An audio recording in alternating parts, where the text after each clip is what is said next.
Hello friends, नमस्कार। आपका स्वागत है आपके परिवार स्टडी टेक्निक में। दोस्तों, कैसे हैं आप लोग? उम्मीद है कि अच्छे होंगे और अपनी तैयारी अच्छे से कर रहे होंगे।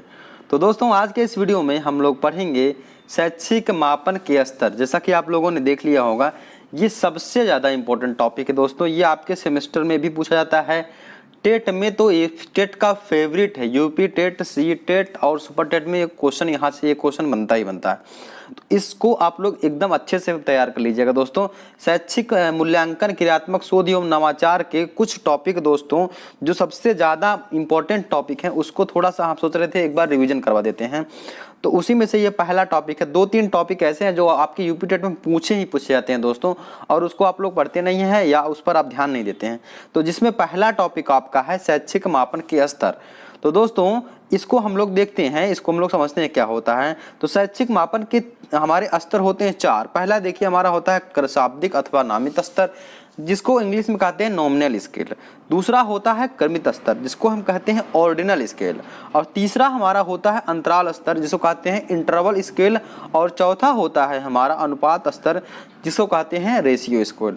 तो 4 स्तर होते हैं किसके? शैक्षिक मापन के 4 स्तर होते हैं। शाब्दिक अथवा नामित स्तर, क्रमित स्तर, अंतराल स्तर और अनुपात स्तर। इसमें सबसे ज़्यादा इंपॉर्टेंट आपका जो है वो अनुपात स्तर है।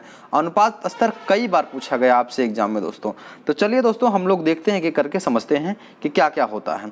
पहला देखिए हमारा क्या है कि शाब्दिक अथवा नामित स्तर। तो शाब्दिक अथवा नामित स्तर क्या होता है? तो जैसा कि आपको दिख रहा है, शाब्दिक मतलब शब्द से, या नामित या किसी नाम से जाना जाता है। मतलब किसी वो नाम से जाना जाता है, अर्थात कोई वस्तु होगा, कोई व्यक्ति होगा, उसके किसी गुण के नाम से जाना जाएगा, तो उसी को हम शाब्दिक स्तर कहते हैं। तो इसमें एक गिलफोर्ड महोदय हैं, उनकी परिभाषा के अनुसार से देखें अगर, तो नामित स्केल के मापन में हम मात्र कक्षा समूह की संख्या का प्रयोग करते हैं। अब जैसे क्लास 6 के विद्यार्थियों को आप दिखाना होगा आपको, तो दिखाएंगे कक्षा 6 के विद्यार्थी। मेडिकल के छात्रों को दिखाना होगा, दिखाएंगे मेडिकल के छात्र। अगर आपको इंजीनियरिंग के छात्रों को दिखाना होगा तो इंजीनियरिंग के छात्रों को दिखाएंगे। तो यही आपका होता है क्या? नामित स्तर या शाब्दिक स्तर।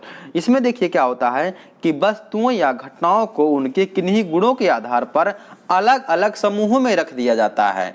जैसे कि हर एक समूह की पहचान के लिए, जैसे मान लीजिए आपके स्कूल में टीम बनाई गई, तो टीम का नाम रखा जाता है टीम ए, टीम बी, टीम सी, टीम डी। तो ये सब क्या है भैया? उसका एक नाम रख दिया गया, उसका एक शब्द लिख दिया गया, उसी को हम कहते हैं शाब्दिक और नामिक स्तर। समझ में आया?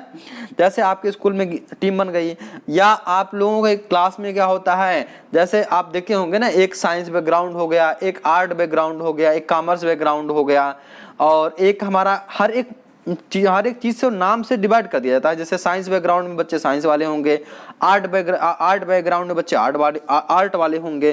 तो यही सब हमारा क्या होता है दोस्तों? शाब्दिक अथवा नामित स्तर होता है। समझ में आएगा आपको? जैसे देखा जाए क्रिकेट टीम हो गई इंडिया की, फुटबॉल टीम हो गई, और देखा जाए कि मीडिया हो गई, एक हमारा एक पॉलिटिकल पार्टी हो गई। सबका अलग अलग नाम दे दिया जाता है, उसी को नामित स्तर कहते हैं। क्लियर हो गया होगा आपको? चलो आगे देखते हैं, नेक्स्ट आगे बढ़ते हैं। हमारा नाम है आगे दूसरा क्रमित स्तर।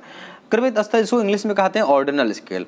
अब क्रमित स्तर क्या होता है? तो नामित या शाब्दिक मापनी की अपेक्षा, जो नामित मापनी में क्या था, उसमें नाम ही तो लिख दिए थे, एक नाम बना दिए थे कि भैया एक गुण वाला जो व्यक्ति होगा उसको अलग कर दिया जाएगा, दूसरा प्रॉपर्टी वाला अलग कर दिया जाएगा। मान लीजिए 10 लोग हैं फुटबॉल खेलते हैं, तो उनको एक साथ कर दिया जाएगा, वो फुटबॉल टीम हो गई। 10 लोग क्रिकेट खेलते हैं, उनको अलग कर दिया, वो क्रिकेट टीम हो गई। लेकिन क्रमिक स्तर में क्या होता है, क्रमित स्तर में क्या होता है दोस्तों? अलग होता है।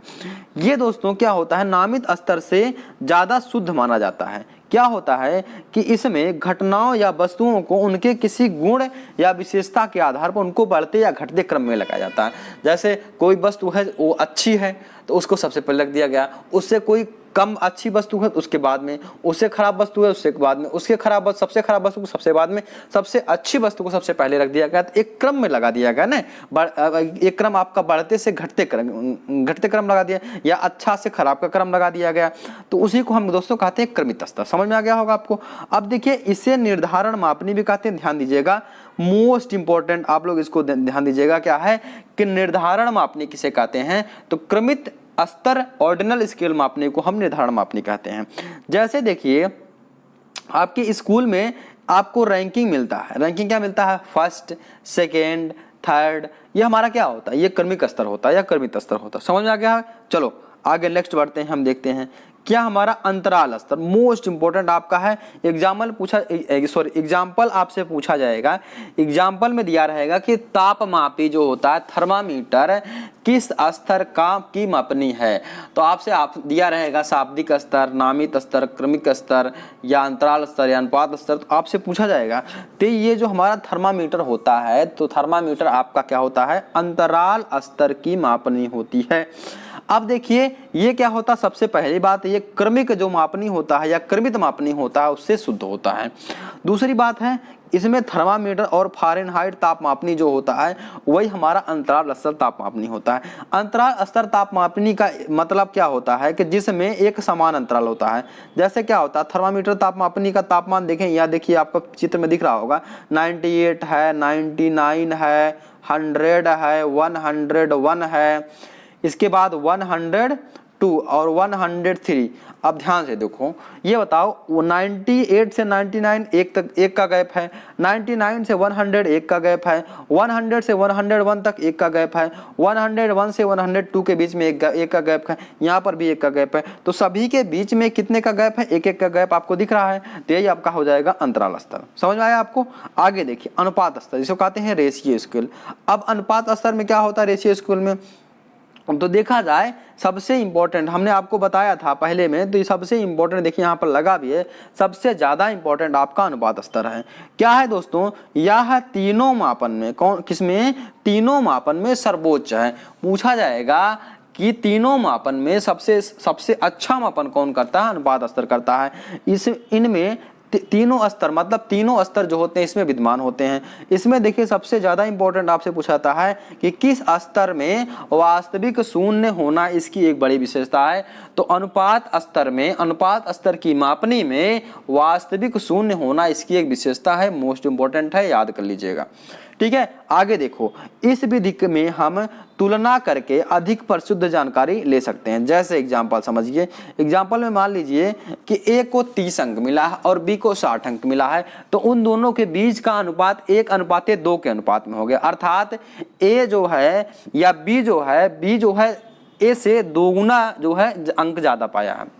क्या है, जैसे कि देखा जाए एक हमारा ए 30 मार्क्स पाया है, बी 60 मार्क्स पाया है, दोनों का अनुपात निकालेंगे तो 1:2 क्या आ जाएगा, 2।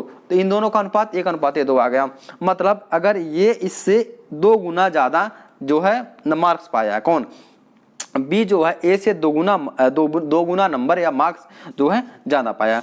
वैसे देखा जाएगा अगर किसी का भार देखा जाए, भार मतलब एक का भार मान लीजिए 10 किलो है, एक का भार 40 किलो है, तो दोनों का अनुपात क्या हो जाएगा, 1:4। मतलब इन दोनों के बीच में 1:4 के संबंध में, मतलब अगर इसका भार 1 किलोग्राम होगा तो इस व्यक्ति का भार हमेशा 4 किलोग्राम होगा।